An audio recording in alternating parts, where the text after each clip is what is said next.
Assalamualaikum warahmatullahi wabarakatuh. Waalaikumsalam warahmatullahi wabarakatuh. Ya, selamat pagi Pak Farid dan tentunya selamat pagi Bapak Ibu, sahabat-sahabat dari Morning Talk ya. Alhamdulillah, luar biasa nih.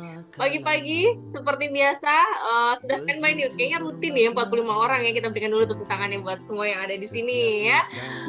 Baik Bu Sri Enawati, Bu Irawati, Ibu Siti Mariam, Bu Eni, Pak Ahmad Susanto, oke Pak Yusuf, wah, luar biasa banyak sekali ya Ibu Suparmi dan Ibu Mariana. Bu Wasti juga nih tadi sudah standby ya. Dan tentunya juga selamat datang buat Bapak Ibu lainnya.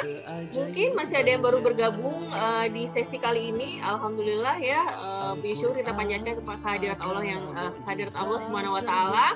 Karena sampai dengan hari ini ya kita masih bisa istiqomah ya melanjutkan setiap sesi demi sesi dari Saturday Morning Talk ya yang membahas tentang spiritual journey nih ya. Dan selama sejak sesi ke-13 atau 14 ya kita mulai membahas tentang ilmu magnet rezeki ya.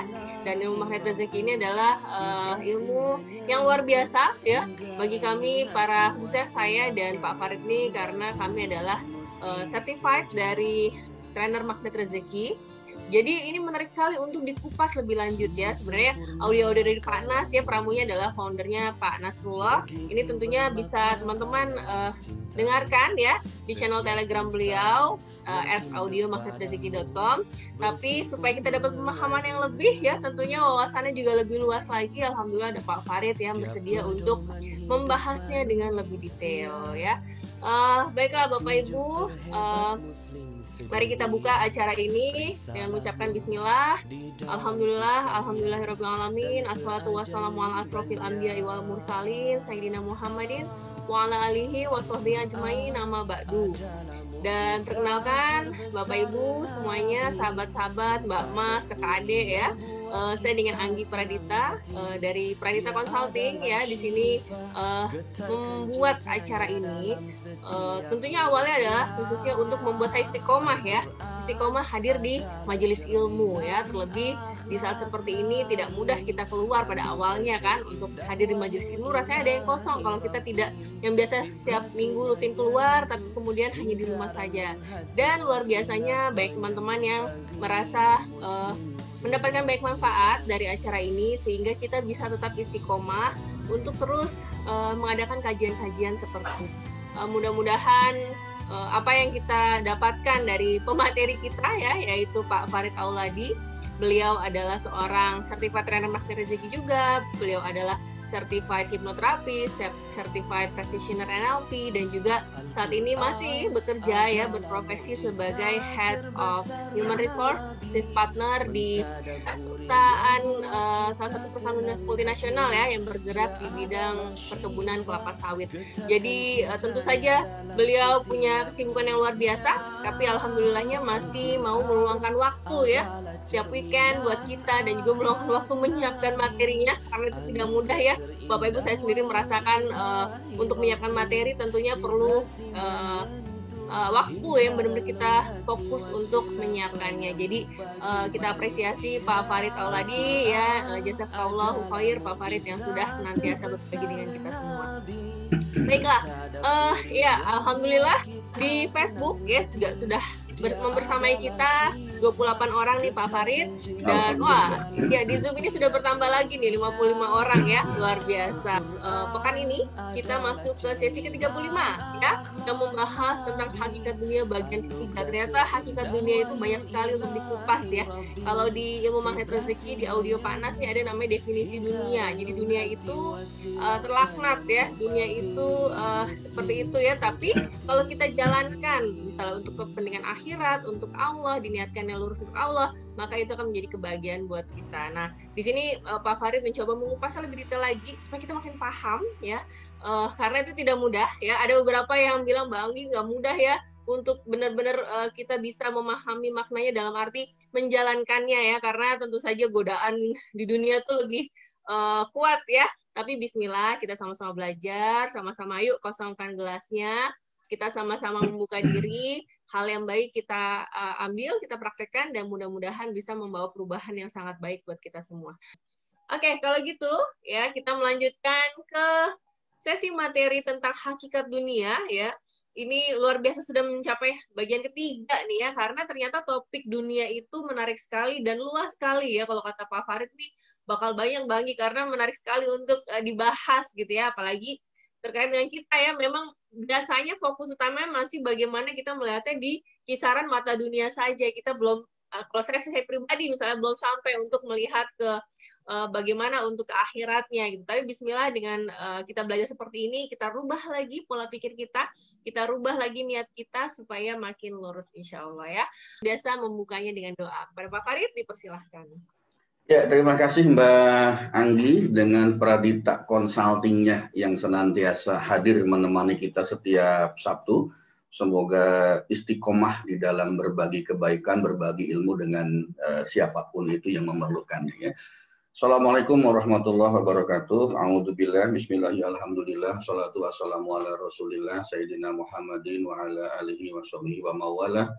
La haula wa la quwata illa billah. Asyhadu an la ilaha illallah wahdahu la syarikalah wa asyhadu anna Muhammadan abduhu wa rasuluhu la nabiyya ba'dah. Allahumma shalli ala Muhammad wa ala ali Muhammad, amma ba'du. Qala Allah Ta'ala fil Qur'anil Karim. A'udzubillahi minasyaitonir rajim. Ya ayyuhalladzina amanu ittaqullaha haqqa tuqatih wa la tamutunna illa wa antum muslimun. Qala rabbi shrah li sadri wa yassir li amri wahlul 'uqdatam min lisani yafqahu qawli. Bapak Ibu hadirin, teman-teman, rekan-rekan, kakak adik rahimakumullah, senantiasa mari kita bersyukur kepada Allah Subhanahu wa taala yang sampai saya tidak akan pernah mengubah style saya gitu ya, mengatakan sampai detik ini, sampai saat ini Allah tidak pernah berhenti untuk memberikan nikmatnya kepada kita, nikmat yang tiada berbilang, nikmat yang tiada terhitung, yang selalu melimpah dari seluruh penjuru bumi kepada kita. Salawat serta salam senantiasa kita sanjungkan kepada junjungan kita Rasulullah Muhammad SAW yang telah memberikan jalan yang begitu terang, jalan yang begitu jelas, jalan yang begitu gamblang, jalan pembeda antara hak dengan yang batil. Hanya saja kadang-kadang kita masih terlalu banyak dipenuhi oleh nafsu duniawi sehingga kita tidak mudah untuk melihat bahwa sebetulnya jalan hidup ini sudah betul-betul disiapkan oleh Allah melalui Rasulullah-Nya dengan cara-cara yang sangat indah, dengan cara-cara yang sangat baik. Shalawat ini juga serta salam tentunya disampaikan kepada keluarga beliau, para sahabatnya, dan tentunya yang paling penting kepada kita sebagai umatnya di akhir zaman. Dan semoga Rasulullah kelak di yaumil akhir memberikan syafaatnya kepada kita. Amin, amin, ya Allah, ya Rabbal Alamin. Bapak dan Ibu hadirin, teman-teman, rekan-rekan, kakak adik rahimakumullah, marilah kita mulai acara ini dengan berdoa kepada Allah, meminta kepada Allah, memohon kepada Allah, berharap hanya kepada Allah, supaya kita diberikan kelancaran, kemudahan, terutama di dalam menerima ilmu ini, dan semoga ilmu ini memberikan manfaat yang sangat luar biasa bagi kehidupan kita. Mari kita mulai, kita awali dengan Al-Fatihah. Al-Fatihah. A'udzubillahi minasyaitonirrajim. Bismillahirrahmanirrahim. Alhamdulillahirabbil alamin arrahmanir rahim maliki yaumiddin. Iyyaka na'budu wa iyyaka nasta'in. Ihdinas shiratal mustaqim. Shiratal ladzina an'amta 'alaihim ghairil maghdubi 'alaihim waladdallin. Amin. Ya Allah yang Maha Pengasih, yang Maha Penyayang, untuk semua orang yang hadir dalam kajian ini beserta keluarga besarnya, ya Allah, limpahkanlah nikmat sehat kepada mereka, ya Allah. Luaskanlah rezeki mereka, ya Allah. Sempurnakan kebaikan mereka, ya Allah. Berkahi usia mereka, ya Allah. Dan mudahkanlah segala urusan mereka. Bahagiakan dan muliakanlah kehidupan mereka masing-masing, ya Allah. Ya Allah, ya Rabb, berikanlah kami kemudahan di dalam belajar. Berikanlah kami kemudahan di dalam menerima ilmu dan kebaikan-Mu, ya Allah. Sehingga kami semakin dekat dengan rahmat dan ridho-Mu. Bapak Ibu hadirin, teman-teman, rekan-rekan, kakak adik rahimakumullah, kita juga mari sama-sama berdoa kepada Allah karena banyak sekali teman-teman kita, saudara-saudara kita, tetangga kita barangkali, atau kenalan kita, atau keluarga besar kita yang pada saat ini masih belum diberikan nikmat sehat yang sempurna, yang pada saat ini juga masih dalam kondisi tidak sehat, kita meminta kepada Allah semoga mereka semuanya diberikan kenikmatan sehat yang luar biasa. Ya Allah, ya Tuhanku, Engkaulah Tuhan manusia. Hilangkanlah penyakit mereka, ya Allah. Berikanlah kesembuhan karena Engkau adalah Maha Penyembuh. Tiada yang dapat menyembuhkan penyakit kecuali Engkau, ya Allah, dengan kesembuhan yang tidak meninggalkan penyakit yang lain. Ya Allah, jadikanlah sabar serta sholat sebagai obat untuk penyembuhannya. Al-Fatihah. A'udzubillahi minasyaitonirrajim. Bismillahirrahmanirrahim. Alhamdulillahirabbil alamin arrahmanir rahim maliki yaumiddin.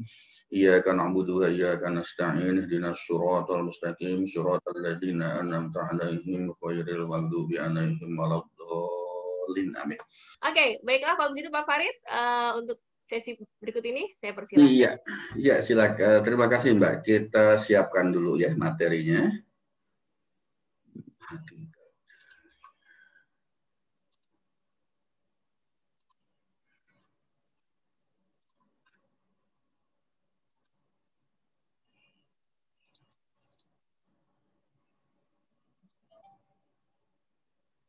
Iya, ini ada dari Bunda Mike ya. Terima kasih nih sudah di summary. Terima kasih banyak Bunda Mike. Bapak Ibu yang lainnya punya ahanya, punya sesuatu yang perlu dicatat, boleh di-sharing ya di kolom chat. Terima kasih. Sudah keluar? Sudah. PowerPoint-nya? Ya. Oke, sebentar ini masih sedang proses sebentar lagi. Nah, Bapak Ibu hadirin, teman-teman, rekan-rekan kakak adik rahimakumullah, memang ketika kita berbicara tentang dunia ini, Masya Allah ya, luar biasa banyak sekali hal-hal yang mesti kita pelajari secara bersama-sama. Sudah cukup saya nggak sebentar tempat duduknya gitu ya supaya kelihatan lebih sebentar ya. Boleh digedein lagi dikit Pak. Digedein lagi ya. Cukup segini? Oke. Oke, baik. Nah, kita lanjutkan materi kita dan saya review sambil jalan, review sepintas saja tentang apa yang kita pelajari tentang hakikat dunia ini, dan kita memang bertujuan ingin belajar yang lebih banyak lagi, lebih baik lagi tentang apa yang ada dalam kehidupan kita. Kita tahu bahwa ajal tidak pernah menunggu urusan kita selesai, ya kemudian kita pernah belajar bagaimana cara memasak mie instan. Tujuannya adalah supaya kita bisa mendapatkan cara hidup yang lebih baik lagi, tidak monoton ya, ada dinamika yang mesti melakukan perubahan ke arah sana. Kemudian kita pernah berhitung tentang ibadah kita, tentang kehidupan kita, tentang kualitas ibadah ritual kita, tentang kualitas dosa kita, kualitasnya dan seterusnya. Minggu lalu kita berbicara tentang fakta dunia. Ya ternyata dunia itu harta itu, materi itu nikmatnya tuh cuma sebentar. Tidak nikmatnya pun juga cuma sebentar, tidak akan lama, tidak berlangsung lama. Dan kita mesti ingat bahwa semuanya, segala sesuatu itu pasti akan memiliki akhir yang sama. Dan yang pasti dalam kehidupan kita sekarang ini muncul ya sifat-sifat yang paradoks dalam kehidupan. Nah, silakan Bapak Ibu yang mau mengulangi lagi atau belum sempat ikut pada kajian minggu lalu, ini ada di YouTube-nya, ada di Facebook-nya, ada rekamannya. Silakan diulang kembali. Sekarang mari kita berbicara ya, apa sih sebetulnya yang kita kejar dari dunia ini, gitu kan? Kita tuh ngejar apa sih? Ngejar apa sih dunia ini? Ya, Bapak Ibu hadirin, teman-teman rahimakumullah. Saya pernah bertemu dengan seorang pemuka agama, seorang pastor lah kalau kita sebutkan seperti itu. Ada satu kesempatan berbincang-bincang dengan beliau, kemudian beliau ngajak diskusi tentang kehidupan ini. Jadi berdiskusi tentang urusan umum ya, bukan tentang urusan agama, karena kita tidak mau mendiskusikan itu. Jadi beliau mengatakan seperti ini, Mas, kalau misalnya hidup kamu seperti ini, pada saat usiamu masih produktif seperti sekarang ini, usiamu itu masih muda, itu terjadi pada saat usia masih 30-an, 30 belum menyentuh angka 40. Terus kamu jadikan usia kamu itu, usia produktif kamu itu untuk betul-betul mengejar apa? Ya, kamu mengejar materi, mengejar pangkat, mengejar jabatan, mengejar posisi, mengejar kedudukan. Siang jadi malam, malam jadi siang, kepala jadi kaki, kaki jadi kepala. Kemudian keringat dingin, keringat panas, keringat halus, keringat yang tidak halus, kamu keluarkan semua. Untuk apa? Untuk mencapai ambisimu. Untuk apa? Untuk mencapai target kehidupanmu. Apa target kehidupanmu? Punya rumah mewah, punya mobil mewah, punya harta melimpah, punya kedudukan yang wah gitu ya. Ya, punya jaringan yang ada di mana-mana, orang menjadi terkenal, setiap orang yang menyebut namamu itu semua orang tahu, yakin pasti bahwa itu adalah orang hebat. Kamu lakukan semua itu untuk mencapai tujuanmu, untuk mencapai targetmu, untuk mencapai ambisimu. Dan kamu bisa mencapai target itu. Kamu jadi orang terkenal, kamu jadi orang hebat, kamu jadi orang super, kamu jadi pejabat, kamu punya rumah banyak, mobil banyak, mewah, hartamu melimpah, keluargamu juga bahagia. Katakanlah seperti itu. Ya, katakanlah seperti itu. Misalnya, ya misalnya. Lalu ketika kamu sudah berusia tua, setelah kamu mencapai targetmu itu, setelah kamu bisa mencapai tujuanmu menjadi orang yang hebat, yang terkenal, lalu sedikit demi sedikit hartamu itu kamu pergunakan untuk berobat. Lalu sedikit demi sedikit uang materi yang kamu miliki itu dipakai untuk mengobati penyakit-penyakitmu. Gitu. Lalu kapan kamu menikmati hidup kalau seperti itu? Ya, ketika muda, ketika masih produktif, kita benar-benar kerja keras, banting tulang, babak belur gitu kan, siang jadi malam, malam jadi siang, kaki jadi kepala, kepala jadi kaki, jungkir balik, ya jungkir balik hanya untuk mendapatkan materi, mendapatkan pangkat, mendapatkan kedudukan, mendapatkan harta yang mewah luar biasa, dan pada saat itu kamu tidak menikmati kehidupan kamu. Kenapa? Karena kamu sibuk bekerja, karena kamu sibuk untuk mencari harta, karena kamu sibuk lobby sana, lobby sini, jam 2 pagi, jam 3 pagi, bangun lagi nanti jam 6, langsung berangkat lagi, sampai malam lagi. Demikian terus sehari-hari, demikian terus setiap hari. Lalu kamu tidak pernah bisa menikmati berkumpul dengan keluarga, kamu tidak bisa menikmati jalan bareng dengan keluarga. Sabtu Minggu pun dipergunakan untuk mengejar ambisimu. Beliau mengatakan seperti itu. Kamu tidak pernah menikmati hidup. Ketika kamu mencapai puncak kehebatanmu, puncak kesuksesanmu secara materi, lalu kamu mulai sakit-sakitan, mulai sakit. Ke rumah sakit lah, kemudian berobat lagi, uangnya habis satu persatu, sedikit demi sedikit untuk mengobati penyakit kamu. Lalu habislah uangmu itu untuk berobat. Lalu kapan kamu menikmati hidupnya? Apalagi kalau misalnya setelah sampai pada puncak kesuksesanmu secara materi itu, kemudian kamu masuk penjara, ditangkap KPK, uangmu habis dipakai untuk bayar sana, bayar sini supaya dikurangi hukumannya atau bisa bebas dari penjara. Lalu kapan kamu bisa menikmati kehidupannya seperti itu? Masya Allah, luar biasa. Saya bengong pada saat itu. Benar juga ya. Benar juga ya. Ngapain juga sekarang ini babak belur begini begitu dan tidak bisa menikmati kehidupan. Anak jauh, keluarga jauh, istri jauh. Tidak bisa sama-sama, tidak bisa bareng-bareng dengan mereka. Dan ketika kita mencapai puncak kejayaan, kita sendirian di rumah sakit, ya uang kita juga habis untuk berobat di rumah sakit. Apalagi misalnya kalau kita masuk penjara, ditangkap KPK, uang kita habis digerogoti oleh mereka-mereka itu. Allahu Akbar, na'udzubillahi min zalik. Bapak, Ibu hadirin, teman-teman, rekan-rekan, kakak, adik, rahimakumullah. Itulah yang sering terjadi di dalam kehidupan kita sehari-hari. Lalu apa sebetulnya yang kita kejar dari dunia ini? Kalau ternyata kehidupan kita berakhir seperti itu. Ya, kalau kehidupan kita berakhir seperti itu, artinya apa berakhir begitu? Ya kapan kita menikmati hidupnya? Padahal Allah itu memberikan dunia ini seisinya untuk kita nikmati. Untuk kita hidup bahagia dengan dan nyamannya seperti itu. Lalu kalau kita sikap hidupnya seperti contoh yang tadi, kapan kita akan menikmati hidup? Kapan kita akan bahagia? Lalu apa yang kita dapatkan dari kehidupan ini? Bapak Ibu hadirin teman-teman rahimakumullah, ada juga orang yang mengatakan kadang-kadang kehidupan kita itu seperti anak-anak main petasan. Pernah lihat anak-anak main petasan nggak? Mereka anak kecil main petasan.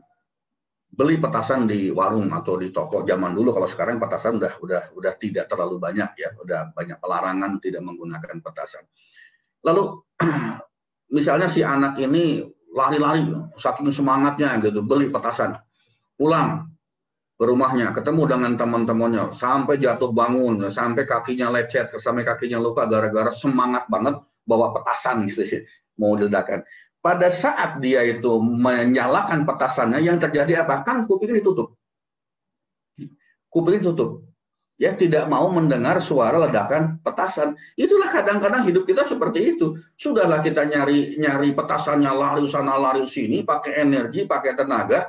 Giliran petasannya diledakkan, ditutup kupingnya. Lalu apa yang dinikmati dari petasan itu? Padahal petasan itu yang dinikmati adalah dentumannya, ledakannya. Lah kalau kita tutup kuping, lalu apa yang kita dengar? Itulah kehidupan kita. Itulah kehidupan kita. Seperti itu. Kadang-kadang kita tidak menyadari bahwa kehidupan kita itu barangkali banyak tidak manfaatnya, banyak sia-sianya barangkali gitu. Itulah kita, itulah faktanya. Ada lagi orang mengatakan, ya, ada lagi orang mengatakan bahwa kehidupan kita itu seperti kita sedang jalan, sedang belanja di supermarket. Masuklah ke, kalau nggak usah nyebutin merek ya, ada minimarket lah, terkenal di mana-mana di pinggir, di dekat-dekat rumah kita. Hidup di dunia itu seperti kita masuk ke supermarket. Kita masuk ke dalamnya, di situ banyak sekali barang-barang yang boleh kita ambil sesukanya. Masuk ke dalam supermarket atau hypermarket misalnya gitu. Di situ banyak sekali barang-barang yang apa? Yang boleh kita ambil, boleh kita bawa pulang, boleh kita masukin ke keranjang kita. Begitulah kehidupan kita. Tetapi apakah kita bisa bebas mengambil lalu kemudian pergi begitu saja? Oh tidak. Karena kita mesti melewati meja kasir. Di situ akan dihitung. Di situ akan diperhitungkan. Dihitungnya apa? Bawa barangnya berapa, dijumlahkan. Kalau kita punya dananya, punya uangnya untuk membayar itu, maka kita boleh melewati kasir itu. Maka kita boleh membawa pulang barang-barang itu. Tetapi kalau kita tidak punya uang, tidak punya dananya untuk membayar itu, maka kita tidak akan bisa mendapatkan apa-apa. Begitulah kehidupan di dunia ini juga seperti itu. Bukankah kita diberikan kebebasan yang sebebas-bebasnya mau berbuat apapun? Kita diberikan kebebasan yang luar biasa oleh Allah untuk melakukan apapun, untuk mengambil apapun. Tetapi ingat, Anda nanti, saya nanti, kita nanti akan melewati kasir. Akan dihisap kehidupan kita. Ya, akan diperhitungkan kehidupan kita. Kalau ternyata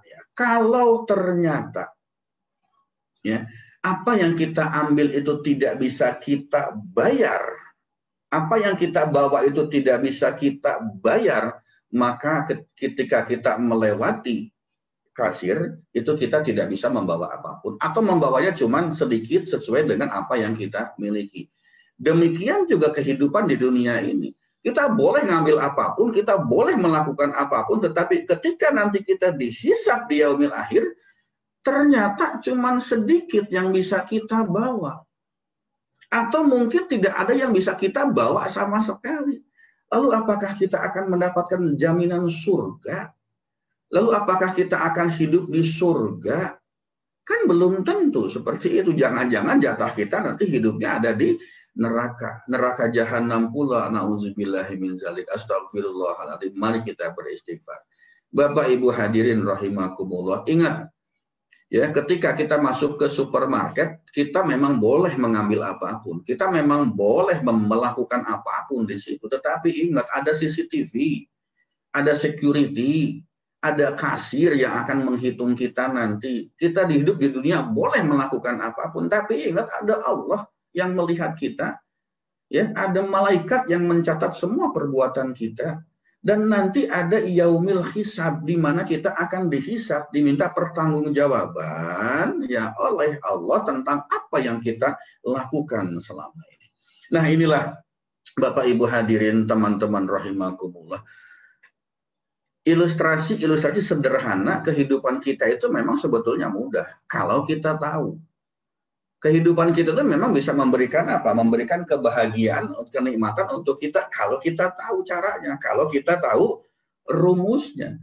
Tetapi kalau kita tidak tahu caranya, tidak tahu rumusnya, hidup sesuka-suka kita, hidup semena-mena sesuai dengan hawa nafsu kita, mengikuti keinginan nafsu kita, maka yang terjadi apa?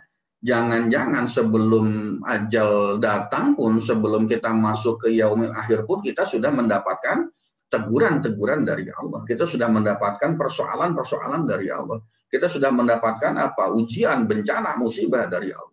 Tujuannya apa? Mengingatkan diri kita supaya kita betul-betul kembali ke jalan Allah Subhanahu wa Ta'ala. Ini gambaran apa yang kita kejar dari dunia ini. Bapak, Ibu, teman-teman hadirin rahimakumullah. Ada lagi satu mengatakan ilustrasinya sederhana.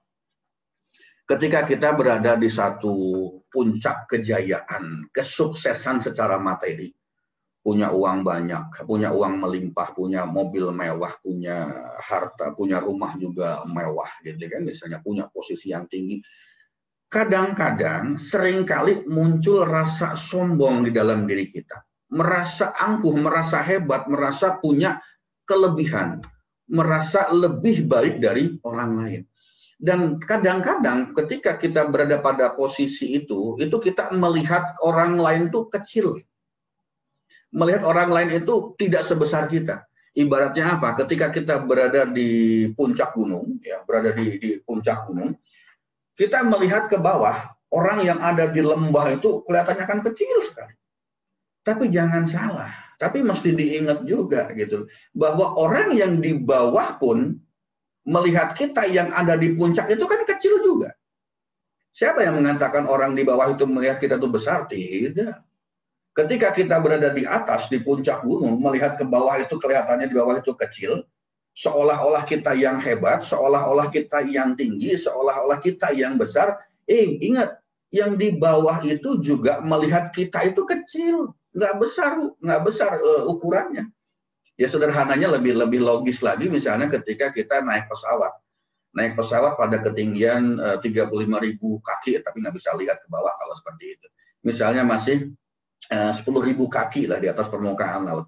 Kita lihat ke bawah itu rumah-rumah, ya, orang-orang itu kecil sekali, bangunan itu kecil sekali. Tapi mesti diingat, orang yang di bawah pun melihat pesawat kita itu juga kecil, bukan besar. Jadi maknanya apa dari ilustrasi sederhana ini? Bahwa sebetulnya yang besar itu cuma satu, Allahu Akbar, Allah yang maha besar. Makhluk itu, manusia itu, apapun posisinya, apapun jabatannya, apapun kedudukannya, berapapun jumlah harta yang dimilikinya, seberapa banyak pun kekayaannya, pada dasarnya kecil juga. Kecil juga. Jadi jangan merasa ketika kita punya segala hal, materi punya, posisi punya, jabatan punya, merasa kita paling besar. Melihat orang itu kecil, jangan salah, yang di bawah juga melihat kita itu kecil juga. Nah, Bapak Ibu hadirin rahimakumullah, itu yang saya maksud, apa sebetulnya yang kita kejar dari kehidupan dunia ini, gitu ya. Yang berikutnya mari kita lihat. Seberapa besar sih nilai dunia ini? Ya, seberapa besar nilai dunia ini? Demi Allah, ada ilustrasinya di situ. Dunia ini dibandingkan dengan akhirat ibarat seseorang yang mencelupkan jarinya ke laut. Air yang tersisa di jarinya ketika diangkat, itulah nilai dunia. Hadis riwayat Muslim. Ilustrasi sederhana seperti ini. Misalnya, Bapak dan Ibu, misalnya Bapak dan Ibu ini adalah seorang konglomerat yang punya aset itu, nilai asetnya, nilai kekayaannya itu 10.000 triliun misalnya. Punya uang, punya harta itu 10.000 triliun misalnya, seperti itu. Ya. Kemudian Bapak dan Ibu sebagai orang kaya ini, melakukan satu perjalanan, jalan-jalan, dan kebetulan perjalanannya itu ke gurun pasir, gitu ya. Perjalanan itu ke gurun pasir. Tiba-tiba ada satu musibah yang terjadi. Musibah yang terjadi, teman-teman Anda, para pengawal Anda itu tewas gara-gara musibah itu, gara-gara badai pasir atau apapun lah bentuknya ya. Lalu kemudian Anda tinggal sendirian. Anda tinggal sendirian, tidak punya perbekalan apapun, tidak punya makanan, tidak punya minuman, tidak punya apapun selain baju yang nempel di badan. Kemudian Anda kehausan, merasa haus yang luar biasa. Haus yang luar biasa di tengah gurun pasir. Tidak ada makanan, tidak ada minuman, tidak ada teman, tidak ada siapapun. Anda sangat kehausan. Sangat kehausan. Lalu Anda merasa apa ya? Benar-benar rasanya kalau tidak minum 1 jam lagi itu Anda merasa bahwa Anda akan mati. Bahwa Anda akan meninggal dunia. Terlambat 1 jam saja Anda tidak mendapatkan minum, maka Anda tidak akan selamat. Nyawa Anda tidak akan selamat. Lalu tiba-tiba datang ada orang lain datang, gitu ya, melewati tempat Anda terkena musibah. Lalu nyamperin gitu. Ya Mas Farid misalnya gitu kan. Kenapa ada di sini? Ya Allah Pak, saya sedang perjalanan, kemudian dapat musibah, lalu saya seperti ini kondisinya, dan saya sekarang merasa sangat haus. Ya, merasa sangat kehausan sekali. Saya tidak punya bekal lagi, tidak punya makanan lagi, tidak punya minuman. Saya benar-benar kalau tidak minum 1 jam ke depan ini mungkin saya akan mati Pak. Tolonglah Pak, tolonglah saya bisa mati kekeringan, bisa mati kehausan seperti itu. Lalu si orang itu mengatakan, oh saya punya air minum 1 gelas gitu ya. Saya punya air minum 1 gelas ini Pak.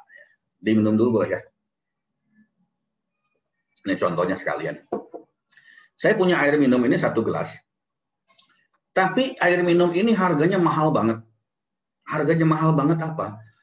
Harganya 1 gelas ini itu setara dengan 50% kekayaan yang Bapak punya. 1 gelas ini setara dengan 50% kekayaan yang Bapak punya. Tadi kekayaan saya itu 10.000 triliun, berarti 5.000 triliun itu harga untuk 1 gelas minuman ini. Saya tanya balik ke Bapak dan Ibu. Kira-kira Bapak dan Ibu mau nggak menukar 1 gelas air minum itu dengan 5.000 triliun harta yang Bapak atau Ibu miliki? Silahkan kalau mau nulis di chat room-nya. Ya. Bapak Ibu sedang perjalanan di gurun pasir, kemudian tiba-tiba kena musibah, tidak punya teman, tidak punya siapapun, lalu bakal mati kalau 1 jam saja tidak minum, lalu tiba-tiba ada orang yang menawarkan 1 gelas air, ya 1 gelas air, dan ini ditukar dengan 50% dari harta Bapak dan Ibu. Mau nggak kira-kira? Silahkan. Silahkan Mbak Anggi. Ya, ini Bu Tati ya, langsung jawab mau. Mbak Mega, Bu Teti, Bu Lolis, Bu Andi ya, Bunda Arum, Bu Nining. Mau banget ya, Mbak Riana, Bu Teti Sekawati, Bu Anik, Bu Winani, semuanya jawabnya mau. Pak Farid nih. Kalau jawabannya mau, lalu buat apa kita punya harta 5.000 triliun itu? Kalau ternyata nilainya hanya sebesar 1 gelas air. Ya. Kalau nilainya 5.000 triliun itu cuma sekedar 1 gelas air. Ya. Padahal 1 gelas air itu pada kondisi normal kehidupan kita, jangan-jangan kita sering buang-buang begitu aja. Percaya nggak? Ketika ada acara di rumah, ada acara pesta, ada resepsi pernikahan, ada acara kantor, acara rapat, apapun itu bentuknya. Kita sering diberikan air minum misalnya kemasannya 500 mili atau 600 mili. Habis nggak diminum sama kita? Kadang-kadang banyak mubazirnya.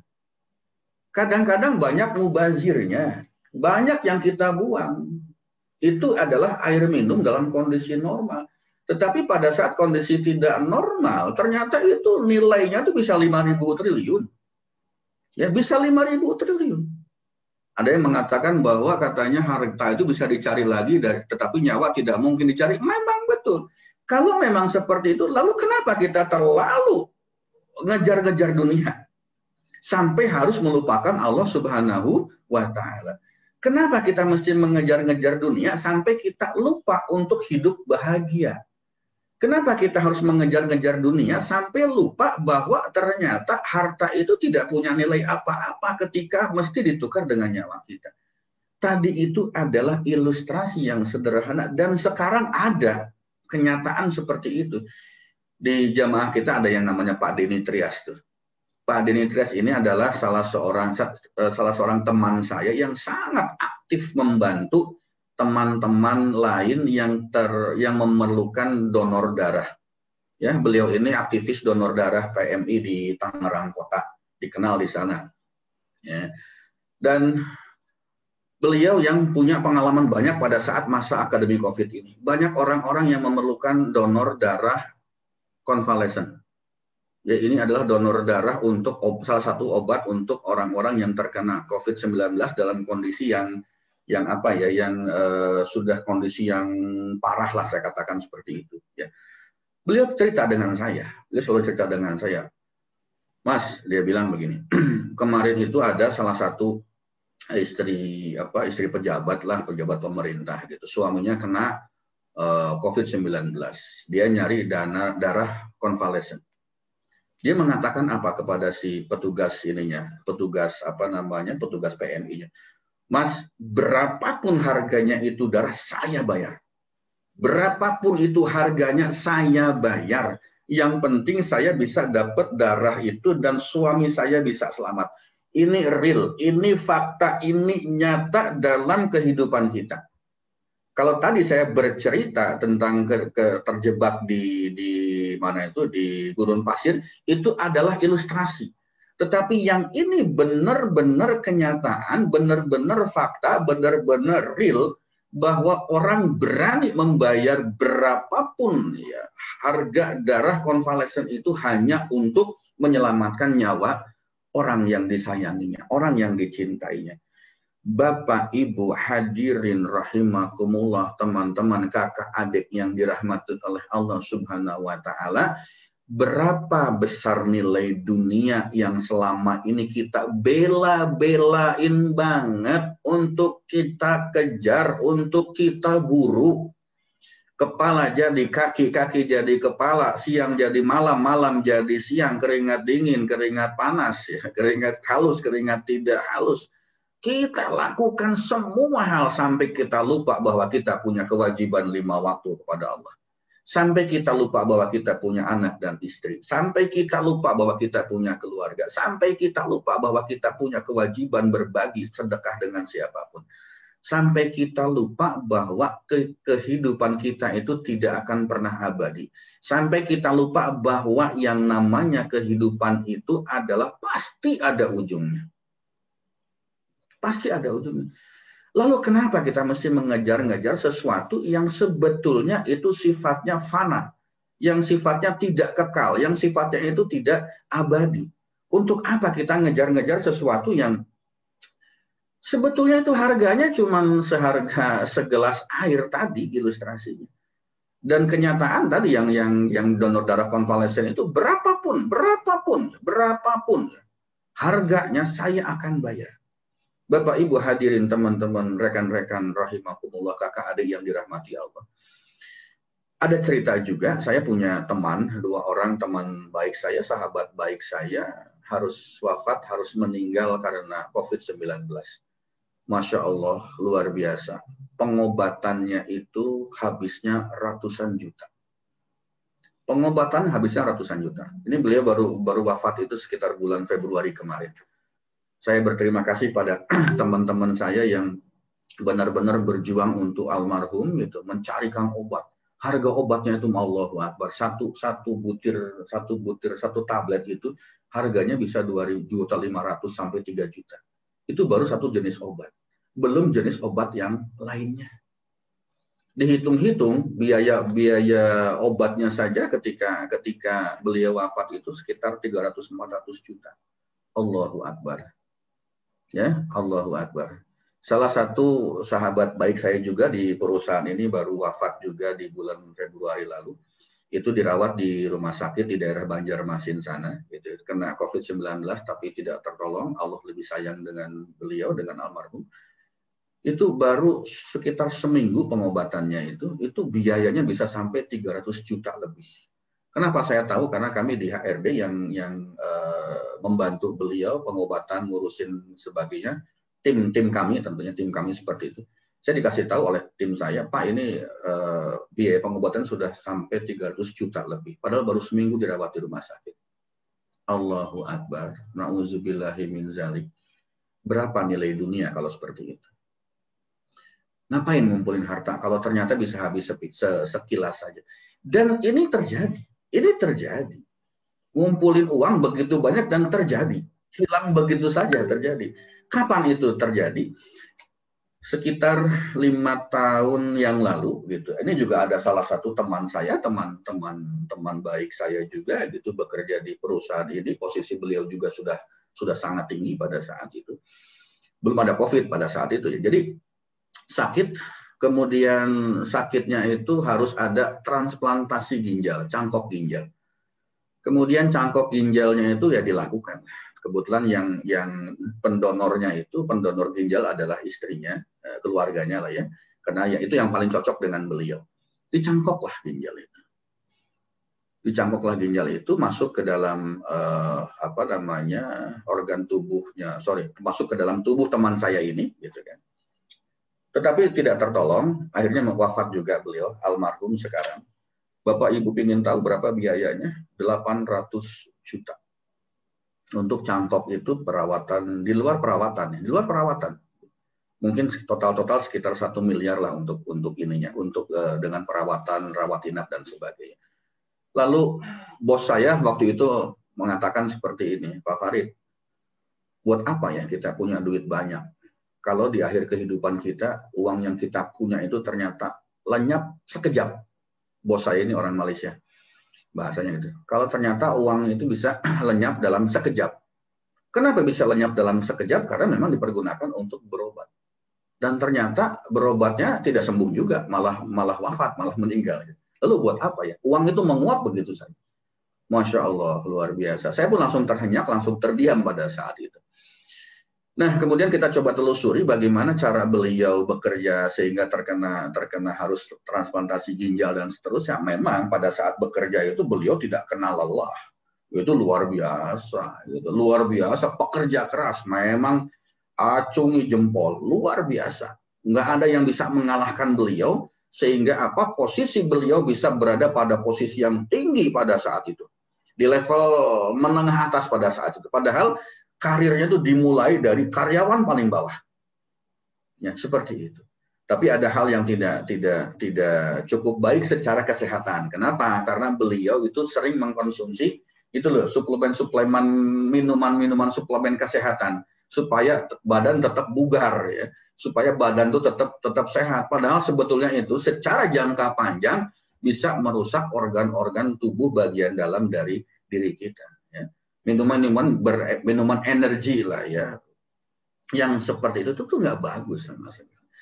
Ada lagi kejadian di 2 tahun lalu, ini juga sahabat baik saya juga meninggal seperti itu. Kebetulan sedang jalan-jalan ke luar negeri dengan keluarganya, tiba-tiba sakit di luar negeri dan dirawat di sana. Tetapi tentunya dirawat di sana yang tidak akan senikmat kalau dirawat tidak di Indonesia. Cari penerbangan untuk membawa beliau pulang karena tidak bisa bangun lagi, mesti berbaring gitu. Cari penerbangan tuh tidak mudah. Ya, teman-teman saya alhamdulillah ya punya jaringan di dalam dan luar negeri, Masya Allah, terima kasih pada teman-teman saya juga. Itu mereka mengusahakan apa? Mengusahakan ambulan terbang. Ya, ambulan terbang itu ada ternyata. Harganya berapa Bapak dan Ibu? 750 juta. Ambulan terbang mengangkut teman saya dari luar negeri sampai ke Indonesia. Sampai di Indonesia masuk ke rumah sakit Pertamina, 2 hari kemudian meninggal dunia. Pertanyaannya itu uang lenyap begitu saja dalam sekejap. Saya tidak mengatakan bahwa itu ada hal yang tidak baik, tidak. Ini adalah contoh yang sangat baik untuk kita.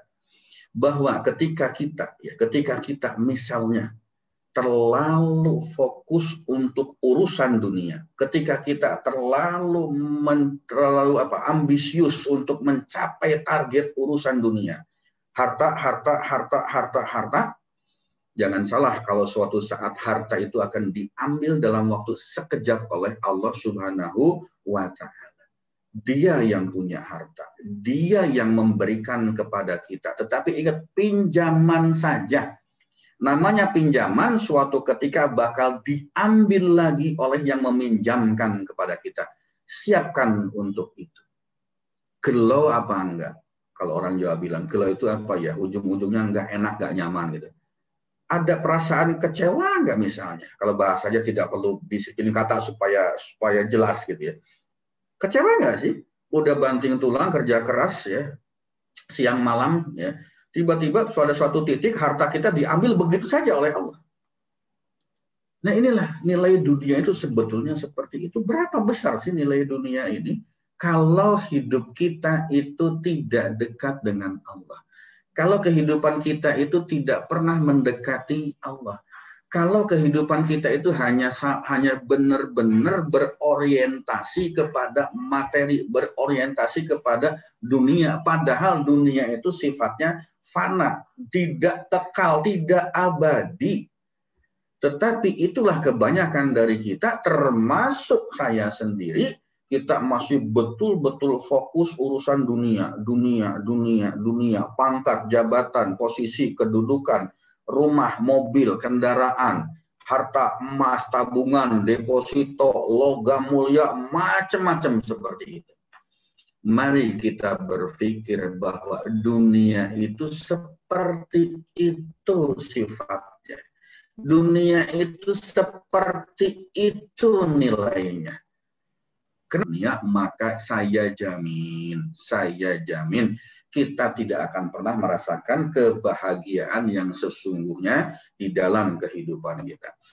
Bapak Ibu, teman-teman hadirin rahimakumullah, sekarang sudah jam 7:13 ya, mestinya kita masuk ke ini sebagai contoh ya, saya berikan gambar-gambar deh.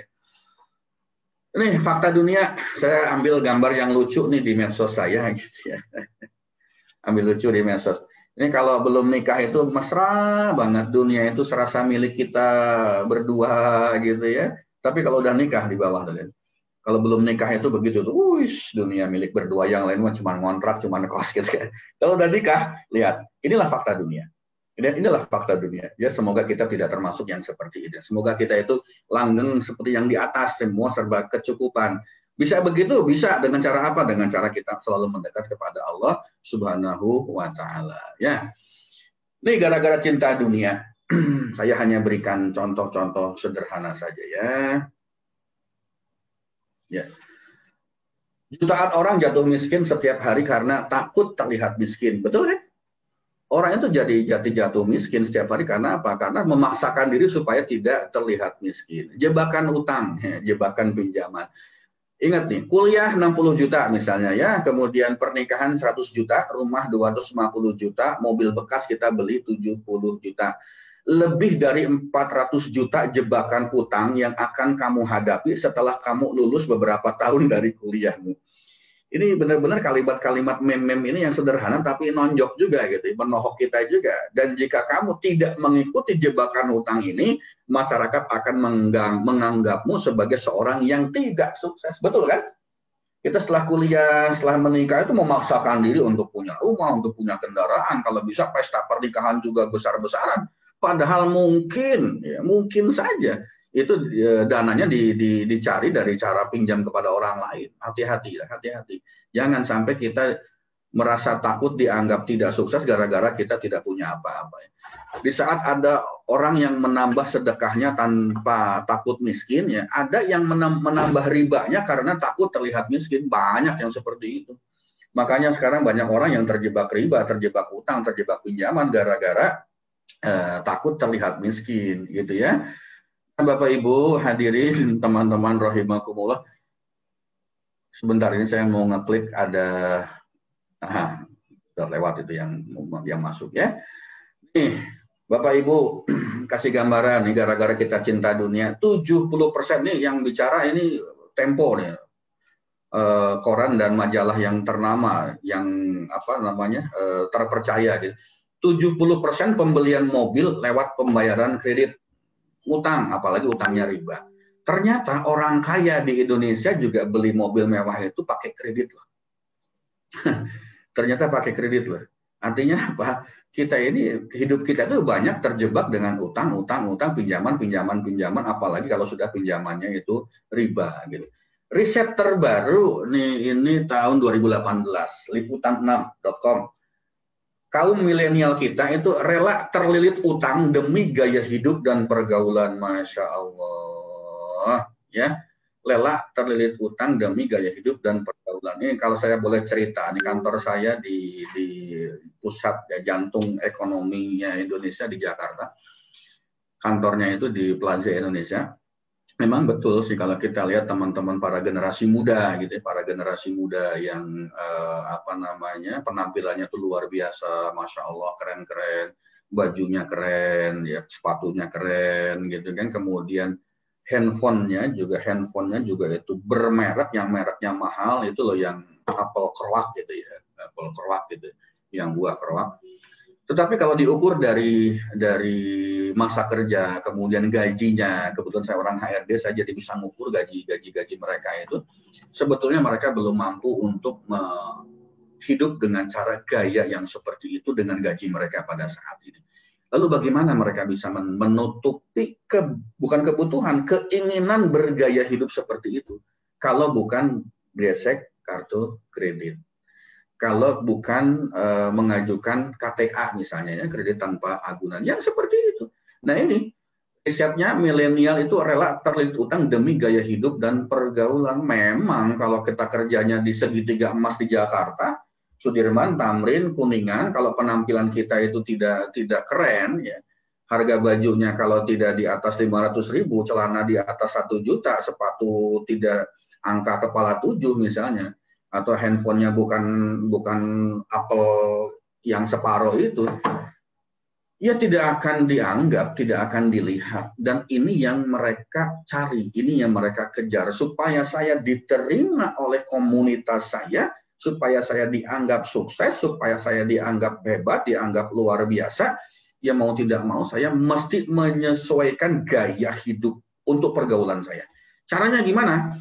Ngukur dari gajinya, ngukur dari pendapatannya itu belum mampu sampai ke sana. Tetapi yang paling mudah sekarang adalah cicilan 0%, tinggal gesek gitu kan, dibikin cicilan 0% selama 3 tahun misalnya, seperti itu. Dan ternyata banyak juga yang terjebak. Di tempat saya juga banyak yang seperti itu. Pada saat ada program efisiensi, karyawan punya pesangon yang luar biasa, banyak yang mengajukan secara personal. Dia mengatakan, Pak, ikutkan dong saya dengan efisiensi ini. Kenapa? Karena saya punya utang banyak di mana-mana. Allahu Akbar. Ada yang gajinya cuma tinggal, misalnya gajinya 5 juta, 6 juta, gaji tinggal 1 juta, habis semuanya untuk barang-barang yang konsumtif seperti itu. Ya. Orang-orang yang bergaya hidup konsumtif itu rentan terjerat utang. Itu fakta, itu nyata, itu real kejadian. Nggak usah jauh-jauh, di tempat saya juga banyak yang seperti itu.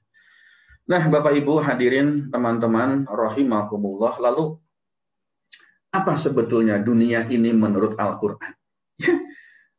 Ketahuilah bahwa sesungguhnya kehidupan dunia ini hanyalah permainan dan suatu yang melalaikan, perhiasan dan bermegah-megah antara kamu, serta berbangga-bangga tentang banyaknya harta dan anak-anak.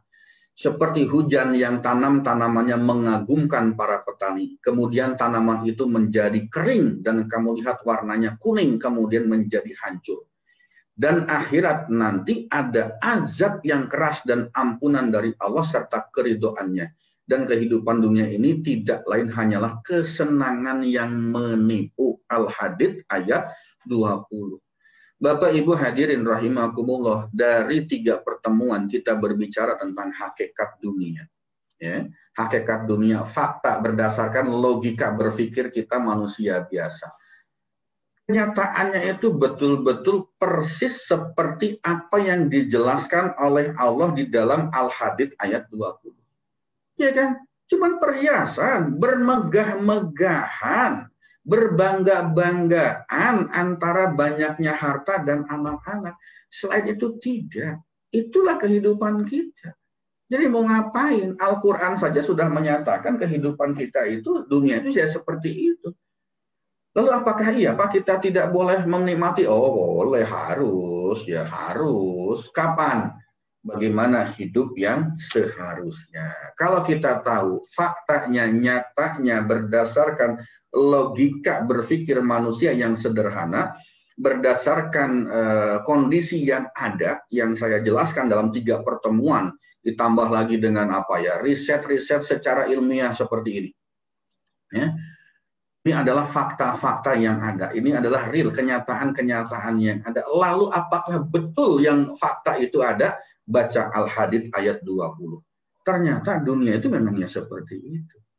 Lalu bagaimana Pak kita hidup di dunia ini, hidup yang seharusnya? Nah inilah yang akan kita bahas pada pertemuan minggu depan. Jadi pertemuan keempat itu hakikat dunia yang keempat Mbak Anggi ya.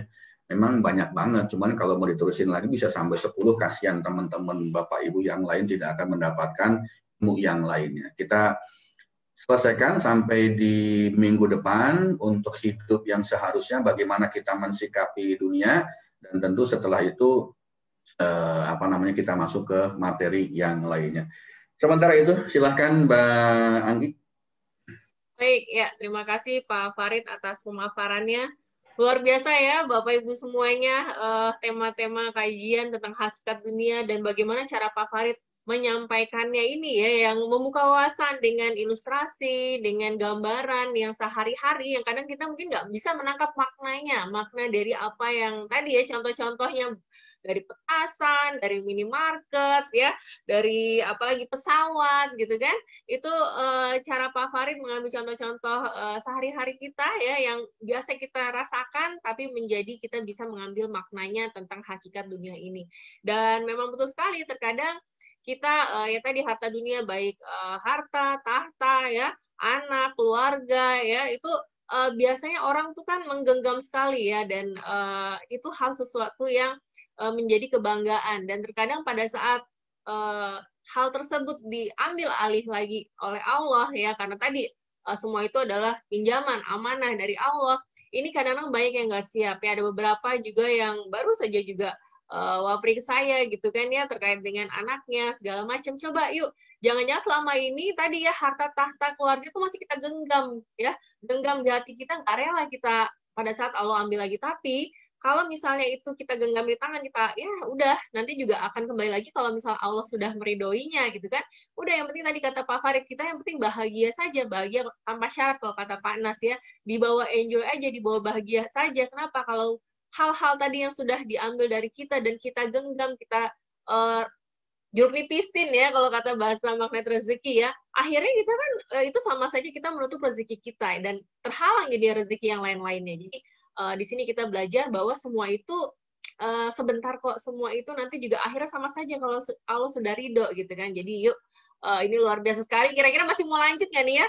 Temanya masih sama, hakikat dunia. Coba masih mau lanjut lagi nggak ya? Tadi ya, kelanjutannya kira-kira seperti apa nih Pak Farid, luar biasa sekali. Jadi Bapak Ibu, tetap yuk kita sama-sama belajar, istiqomahkan hanya di Sabtu pagi untuk kita senantiasa mengisi ilmu kita, wawasan kita, dan juga mencas iman kita, hati kita, supaya senantiasa lebih ikhlas ya, lebih semangat lagi jalannya untuk meraih ridho Allah ya. Luar biasa sekali Pak Farid, terima kasih atas pemaparannya pagi ini ya. Dan tentunya sebelum kita menutup acara hari ini, seperti biasa Pak Farid mohon ditutup dengan doanya ya. Silahkan Pak Farid. Baik, Mbak Anggi, Bapak Ibu, hadirin teman-teman rahimakumullah, mari kita sama-sama berdoa kepada Allah. Berterima kasih, bersyukur kepada Allah bahwa kita diberikan kenikmatan, kelancaran, kemudahan dalam belajar pada pagi hari ini. A'udzubillahi minasyaitonirrajim. Bismillahirrahmanirrahim. Innallaha wa malaikatahu yusholluna 'alan nabi. Ya ayyuhalladzina amanu shallu alaihi wa sallimu taslima. Mari kita beristighfar dan nanti dilanjutkan dengan sholawat masing-masing 5 kali. Astaghfirullahaladzim. Alladzi la ilaha illa huwal hayyul qayyum wa atubu ilaihi. Astaghfirullahaladzim. Alladzi la ilaha illa huwal hayyul qayyum wa atubu ilaihi. Astaghfirullahaladzim. Alladzi la ilaha illa huwal hayyul qayyum wa atubu ilaihi. Astaghfirullahaladzim. Alladzi la ilaha illa huwal hayyul qayyum wa atubu ilaihi. Astaghfirullahaladzim. Alladzi la ilaha illa huwal hayyul qayyum wa atubu ilaihi. Allahumma shalli ala Muhammad wa ala ali Muhammad. Allahumma shalli ala Muhammad wa ala ali Muhammad. Allahumma shalli ala Muhammad wa ala ali Muhammad. Allahumma shalli ala Muhammad wa ala ali Muhammad. Allahumma shalli ala Muhammad wa ala ali Sayyidina Muhammad. Ya Allah, Engkau zat yang maha kaya dan maha memberikan kekayaan. Berilah kami kekayaan yang abadi kepadaku, ya Allah. Wahai zat yang maha mulia dan yang memberikan kemuliaan. Berikanlah kemuliaan kepadaku dengan kemuliaan kekuasaan-Mu. Wahai zat yang mempermudah segala urusan. Berilah kemudahan kepada kami di dalam semua urusan dunia dan agama. Wahai zat yang paling diharapkan, ya Allah. Ya Allah, ya Tuhan kami, turunkanlah kepada kami satu hidangan dari langit yang turunnya akan menjadi hari raya bagi kami, ya Allah. Yaitu bagi orang-orang yang bersama kami dan yang datang sesudah kami. Dan menjadi tanda bagi kekuasaan Engkau. Berilah kami rezeki dan Engkaulah pemberi rezeki yang paling utama.